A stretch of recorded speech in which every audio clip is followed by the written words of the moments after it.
Presenting the world's greatest mysteries.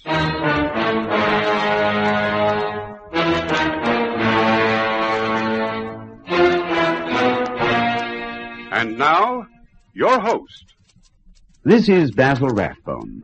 Once again, it's my pleasure to bring you an intriguing story of mystery. Today again, we have as our storyteller the young American newspaper man whose home is Paris and whose beat is Europe. Europe, a continent full of all the ingredients beloved by mystery writers and yet in reality twice as mysterious.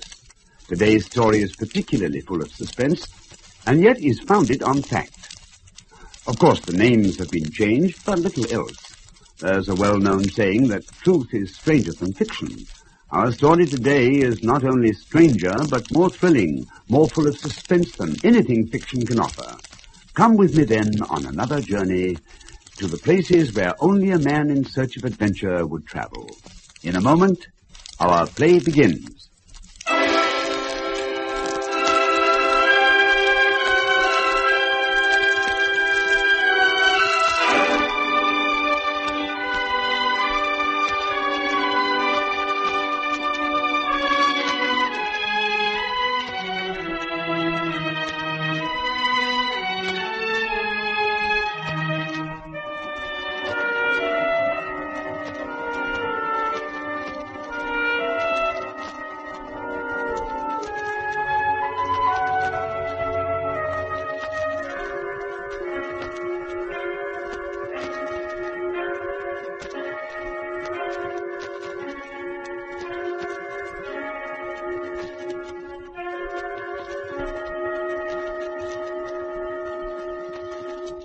Presenting Europe Confidential.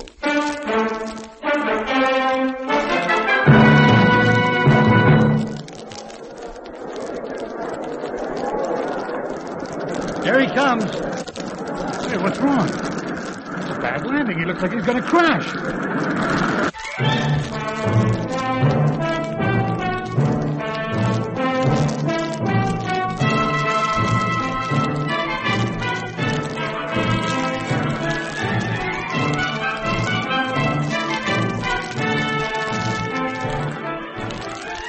In a moment, we'll bring you Lionel Murton as Mike Connoy, the Paris correspondent of a famous American newspaper, in another exciting story in our series, Europe Confidential.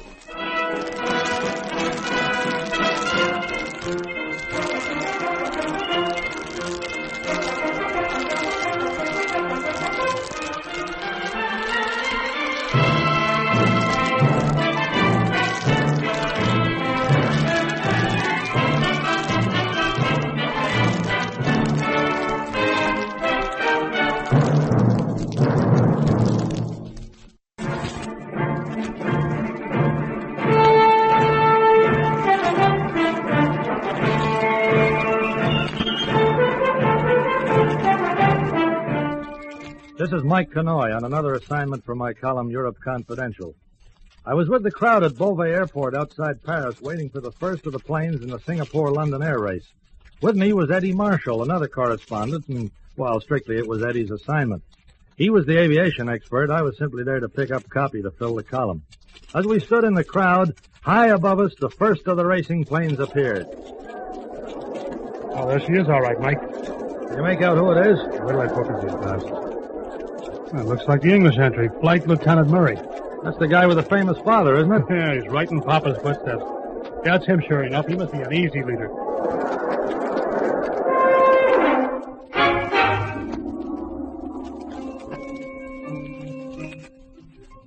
There's the airfield, Frank. And look at the crowd. How do you feel? Well enough to take over? Yes, I can manage now. All right, Tom. We're going down.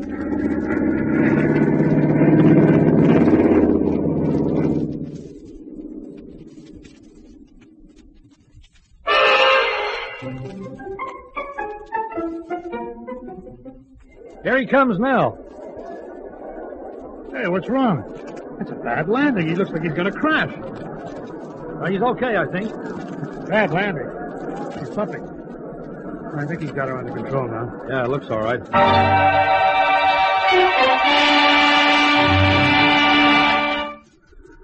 Frank, are you all right? Yes, Tom. Okay, now. I'm sorry about that.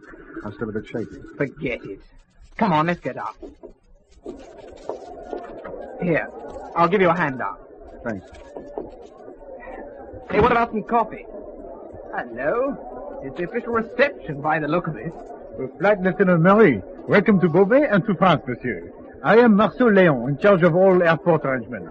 How do you do, Monsieur Léon? My navigator, Tom Farron. A pleasure, Monsieur Farron. Glad to know you, sir. Can we have the plane refueled? Our tank's showing almost empty. That will be attended to. While I escort you to the club rooms for something to drink. Or coffee, perhaps? Coffee, I think. Don't you, Frank? Yes. Coffee. Good.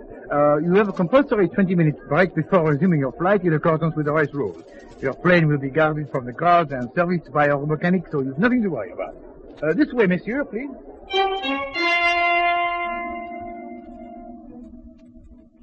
Lieutenant, our radio reports you 30 minutes ahead of your nearest rival, the Spaniard Lorcia. So you will be in the air again before he reaches his field. 30 minutes. That's better than I thought.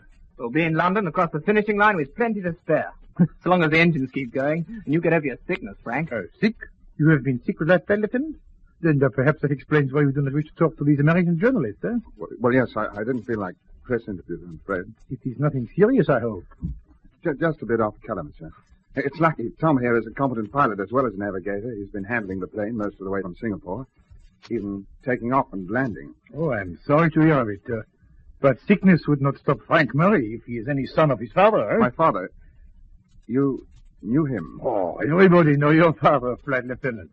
But that explains your landing, of course. I thought for a minute the plane would overturn. Yes, I took over the controls for the landing. I didn't realize I was so shaky. Oh, well, there is another 10 minutes before you take off. Perhaps I should call a doctor for you, eh? No, I'll be all right, monsieur. Thanks, just the same. All right. As you wish, monsieur. And this is for the lieutenant, Monsieur Léon. For me? Thanks. I didn't know you knew any girls in this part of the world, old boy. Eh? I said I didn't know you... Hey, what's the matter, Frank? Matter? Well, nothing. Look, I've got to see someone outside, Tom. Go right ahead. But don't forget the time limit's coming down. About 9 minutes to take off. I'll be there, don't worry. Where's the lady who gave you this? Outside, monsieur. I'll take you to her. The lieutenant is not well, Monsieur Farron. No, he's not. Something's been bothering him ever since Singapore, and I'd like to know what it is. Perhaps it is the stomach, the nerves. His father was the greatest flyer I have ever met, but he was always troubled by nerves before takeoff. I'm not sure what it is. Look, if you don't mind, I think I'll get over to the plane. I want to check everything is ready for the last lap to London. The 9 minutes time limit ticked away, and with the plane refueled, navigator Tom Farron prepared for the last stage of the air race. 30 seconds to go. What the devil's happened to Frank? He knows our time for takeoff. This is strange. I expected him to be standing by. Already we have put 2 calls over the loudspeakers, and the crowd is beginning to wonder at the delay. Well, put another one over, will you? He must have completely forgotten the time. Certainly. Oh, look, monsieur. What is it? Frank? No. Look, up there, to the southeast. A plane coming towards the airport. Lorcia? Yes, it is a Spaniard.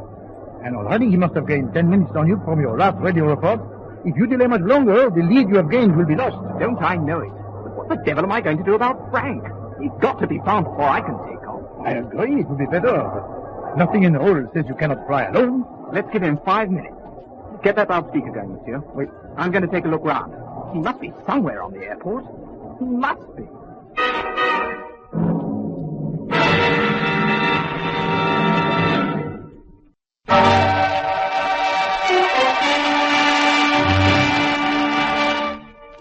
Eddie Marshall and I weren't exactly surprised when Flight Lieutenant Murray refused to give us an interview. After all, they were near the end of a long flight, and their 20-minute break was a welcome respite. No, we weren't surprised, but what did surprise and intrigue us was the series of loudspeaker calls for the English pilot and the delay in the takeoff. Finally, with the Spanish Lorcia only a brief 15 minutes behind, navigator Tom Farron made the only possible decision. Tell him to stand by out there, Monsieur Léon. Wait. I'm going to fly to London alone. It made headlines, of course. The navigator who flew on and won the race, the pilot who disappeared. A whole series of rumors were started, and for 3 days the papers were full of it. But then, as always happens, public interest began to wane. There was tension in Berlin, the World Soccer Cup in Paris. The strange affair of Frank Murray was soon forgotten, except by those who had known him. I guess I didn't give it much thought until one day, several weeks later, Eddie Marshall came into my office. Mike, boy, we got an assignment. Yeah? A double assignment. You for the human interest angle, and me because I'm a so-called aviation expert. Well, what's cooking? Mrs. Murray is in Paris. Who? Well, Frank Murray, you remember. It's his mother. Oh. She called up the chief this morning and asked if he'd be interested in making inquiries about her missing son. She did that? What did the chief say? What do you think? We have to get over to the Jardin Hotel to see her right away. You understand, gentlemen. The police have made no progress, and so I asked for their inquiries to cease. I felt it should not be a police matter. You want us to try and find him, Mrs. Murray? Your editor is an acquaintance of mine of long standing. I have his word that the story will not be printed without my approval. Oh, you can rely on that. I simply want my boy found, and to know that he's all right. Yeah. If there's anything I can do to assist your inquiries... Well, I guess you could send us some photographs. They might help. Of course. I'm going back to London tonight. I'll send them by the first post. And your editor has promised to keep me advised of developments.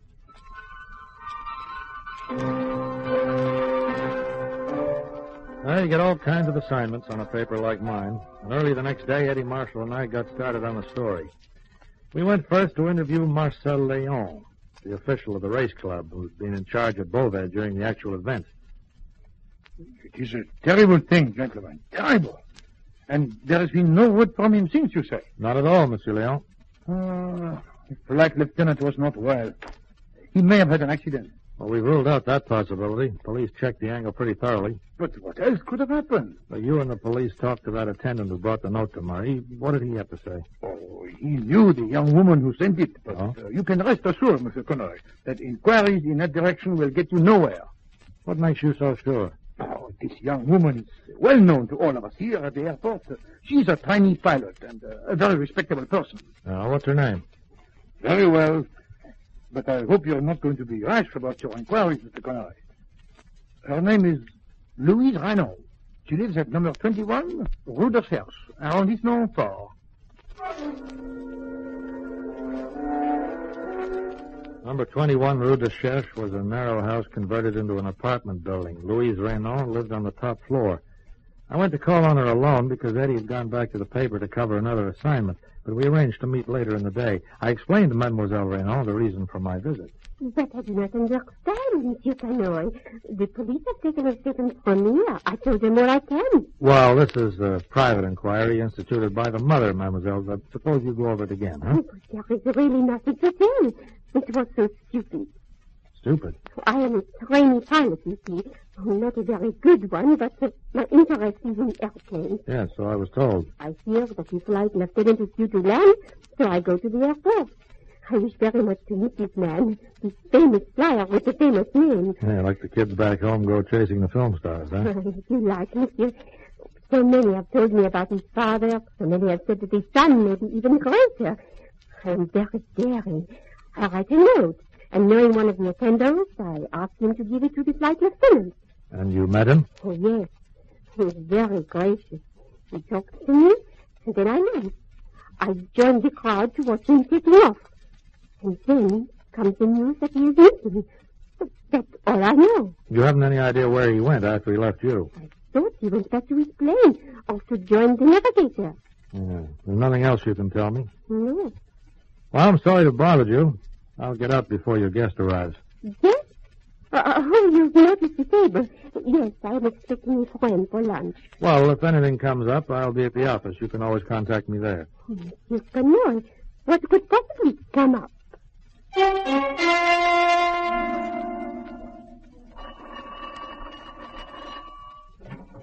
Mike Connoy. Mike, this is Eddie.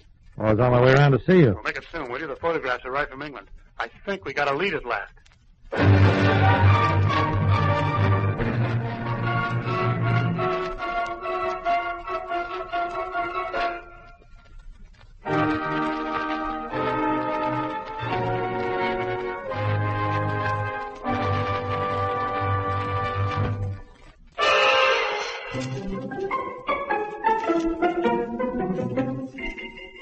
I'd been away about 4 or 5 hours checking other leads after I left Louise Renault, and in that time a whole lot had happened. First of all, Eddie Marshall showed me the pictures.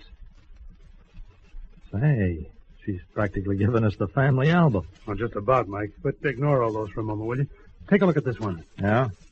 The guy in the Air Force uniform, so what? The rank of Flight Louis. Now, you notice anything missing? Missing? Well, I guess you don't mean to count as buttons. Rank stripes, or whatever the RAF call them, are there. Everything seems to be okay. Wings. That's it. No wing insignia over his left pocket. I forgot to put them on. That's what I thought at first. But then I got on the line at the London office, and they made a fast check for me through the Air Force records. Mike, Flight Lieutenant Murray didn't wear wings because he wasn't entitled to wear them. What, you mean he wasn't a flyer? He was ground crew, recreation officer. Well, I'll be darned. Well, you can guess how I burned up the wires to London after that. I had Paul Davies assigned to it. He made some pretty fast inquiries. Yeah, you've sure been at work. What happened? Well, through the Aero Club, he found out that Murray got his pilot's license only a year ago. He failed his RAF test. This beats everything. He's supposed to be a famous flyer. His father was a famous flyer. From all reports, Frank Murray is a very bad pilot. And yet he was in the air race. He flew that plane out to Singapore and then took part in the race. He was leading the field home. Well, Davies got on the telephone in London and he talked to Tom Farron, the navigator. Yeah? He learned plenty. Farron met Murray for the first time a few months before the race when he applied for the post of navigator with the aircraft and got it. Applied? Yeah. You mean Murray advertised or something? Apparently. Anyway, Tom Farron was very tickled. After all, the name Murray in aviation isn't far behind names like Kingsford Smith and Lindbergh. Yeah, I know what you mean. Not that anyone he asked knew much about young Murray's flying ability, but they all agreed he held the rank of flight lieutenant, and that if he was anything like his father, then the race was as good as over. Yeah, so all through this thing, Murray's been billed as top ranker because of his father, because no one woke up to the fact that his RAF rating was earned in a recreation hut. Well, that's about it. Rather. There must have been some people who knew, of course, but certainly Tom Farron never met any of them. When they left London for Singapore, where the race was to start, that was the first time they'd ever flown together. And Murray suggested that his navigator do most of the handling of the plane just to get used to the feel of it. What a boy. So Farron flew the majority of that trip, and occasionally Murray would take over for an hour or two, but always in the air. Well, what about the race itself? Well, Murray came to the starting line a sick man. At least that was his story. Tom Farron handled the plane most of the way. And then Flight Lieutenant Murray took over and made that landing at Beauvais. Yeah. I remember you saying it was one of the worst you'd seen. Well, Davies did quite a job on this. He knew that Farron had plenty of doubts about his pilot, so he let him talk. Yeah? Afterwards, he phoned up Mrs. Murray. The mother? What did she say? Not much over the phone to Davies, but just a few minutes before you came in, the chief got a long cable. She's pretty annoyed about the line our investigation's taken, and she says that his son is a great flyer. If we try to say anything otherwise, she'll make trouble. Well, what does the chief say? He says for us to get out and find Frank Murray fast.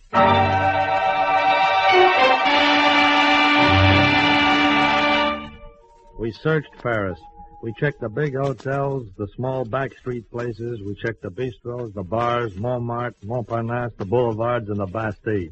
For 3 days we worked at it, getting nowhere. And at last we called a halt. We sat down in my office to try and figure out a new move. Well, we sure covered some territory. There are hundreds more hotels to check even now. Yeah, that's supposing he's even in Paris. Yeah. All we know is he somehow got away from Beauvais Airport. It's an hour's drive to Paris. But he could have driven to Le Bourget and taken a plane for England. He could be anywhere. We need a break, and it just isn't going to be one. Let's have a look at the guy's face again. You got those snapshots? The family album? It's right here. Thanks. Not that it'll make any difference. We picked out the best couple to show around. There's nothing much else there. One in a group, and one street snapper, the girl the mother didn't know. Hey. What's the matter? This street shot with the girl. Look at this. I was taken in London. Mike, what's the matter? She's the one I told you about. The dame I questioned. Louise Renault.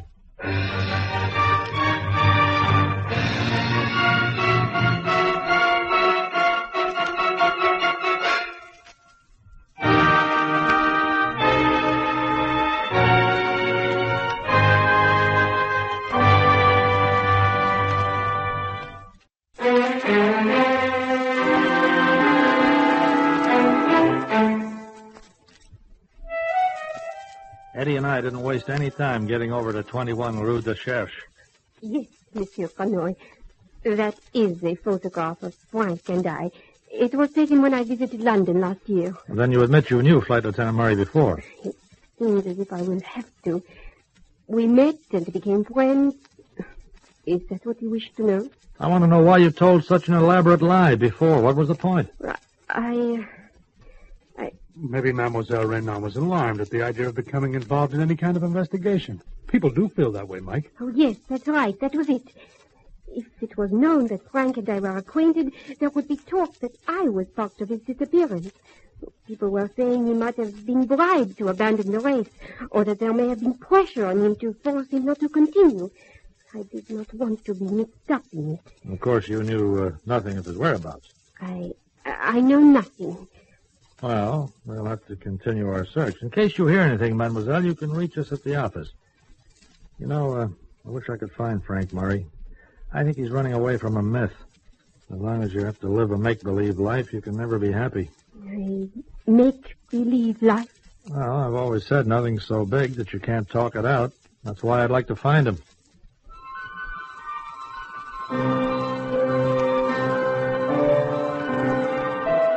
We went back to the office and we waited. We waited an hour. Then there was a knock at the door. There wasn't even time to open it before the man we recognized pushed his way inside. Which one of you is Mike Connoy? I am. You're Flight Lieutenant Murray. Listen, Connoy. I came here for one reason only. To tell you to stay away from Louise Renault. Do you hear me? Leave her alone. Oh, take it easy, Lieutenant. We didn't want to hound her. She's a nice girl. All we wanted was to talk to you. There's nothing to talk about. Look, we've worn the leather off our shoes, tramping the streets searching for you. The hardest pavements in the world are right here in Paris. Don't you think that gives us the right to a few minutes' conversation? All right.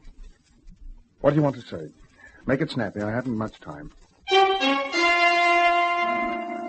It took us about 10 minutes to break down Frank Murray's defensive dislike, and another 15 to give him an account of our search and the discoveries we'd made. At the end of it, he remained silent for almost a minute.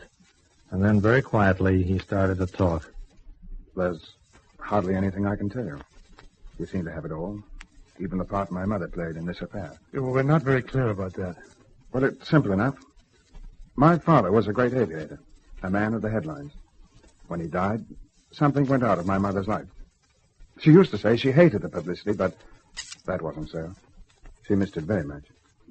She missed the adventure, the thrill of being the center of a crowd at the end of a record-breaking flight. When I was a boy, she filled my mind with the stories of my father and his deeds. She desperately wanted me to be like him, and, well, I grew up wanting that, too. But you found it was a little beyond you. I failed in the RAF and sat out the war in an office. Yet, all the time, I wanted to do this thing, to be like my father. And some way, after I got out of the Air Force, I found the courage to take flying lessons. Well, you got through those all right. The instructor in charge was an old friend of Dad's. I don't think he should have let me through, but he did. Probably for Mother's sake, because he knew just how much it meant to her. Mm-hmm. But, well, I didn't realize that. I thought I was great. I had all the confidence in the world. And you decided to enter the air race. Yes, it wasn't a very important race. It seemed a good way to start. I was going to show the world, and my mother most of all. But I couldn't go through with it. I was sick, all right. When we took off from Singapore, I was scared sick. And by the time we reached France, and I was barely able to land the plane, I knew that was the end of it. And then when Louise, whom you'd known in London, sent a note at the airport asking to see you, she was the logical person to turn to for help. Yes, that's how it was. We got away from the airport in her car, and she hid me out while the police were searching for me. I knew that wouldn't last long. For Mother wouldn't have enjoyed that kind of headline, showing me up for what I was. A coward, you think? Well, what do you think? Look, we're all of us afraid of something. Only you tried to make the thing you're afraid of your whole life. You've been trying to create an existence that'll carry on from where your father died. Nobody can do that. I think the sooner you make that clear to your mother, the sooner you can start to live a life of your own.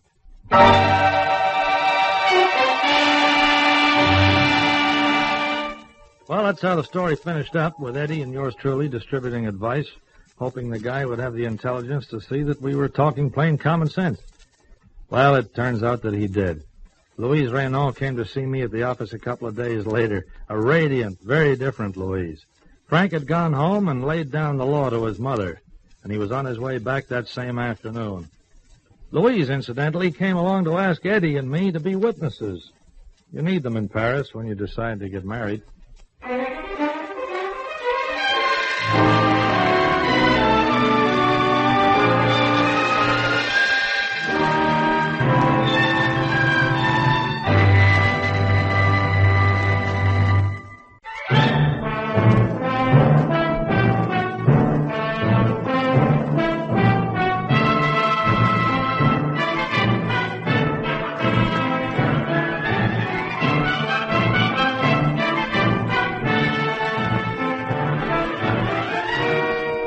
have been listening to Lionel Murton as Mike Connoy in another exciting episode in the series, Europe Confidential.